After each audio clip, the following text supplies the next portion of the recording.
Magandang araw po sa ating lahat. Ako po si Commander Cesar Tubong Roas Isabela na nagmiyembro sa Filipino Gallant Forces. Nais ko pong ibahagi ang aking karanasan sa aking pagdalo sa nakaraang pagbukas ng kampo ng Gallant Forces sa Quirino Province.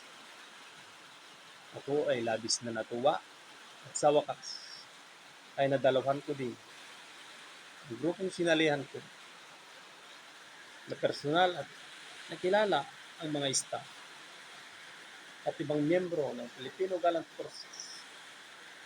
Tunay ngang ang grupong ito ay walang pinipili, mahirap man o mayaman, dahil ang lahat ay kapwa Pilipino.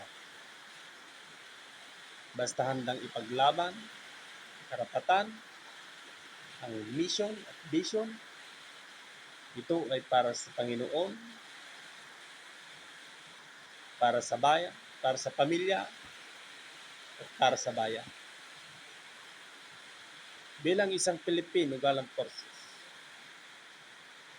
nakaka-proud na makasama ang lahat ng miyembro na galing pa sa iba't ibang lugar.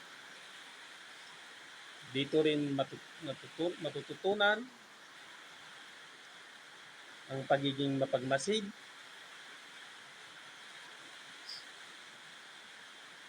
sa mga nangyayari sa loob at labas ng bansa. Ang pagiging handa sa mga napipintong banta ng kaguluhan at mga sakuna.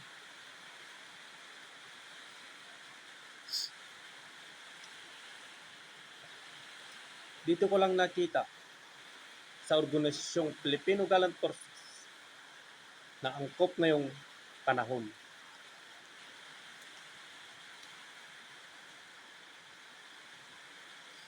Maraming salamat po sa pagpapaabot ng mga katotohanang nangyayari na di namin nalalaman sa mga ibang organisasyon. Kahit tayo magkakalayo, ay nalalaman namin dahil ang staff mismo,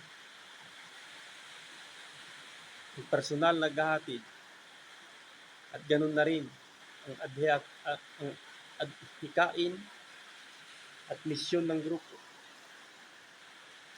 para sa paghahanda para sa anumang krisis na naranasan ng ating bansa. Kaya mga kababayan, ano pang hinihintay ninyo? Halina't magmiyembro.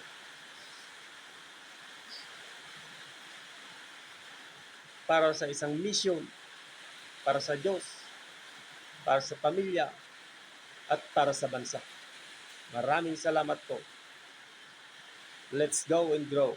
Mabuhay Gallant Forces.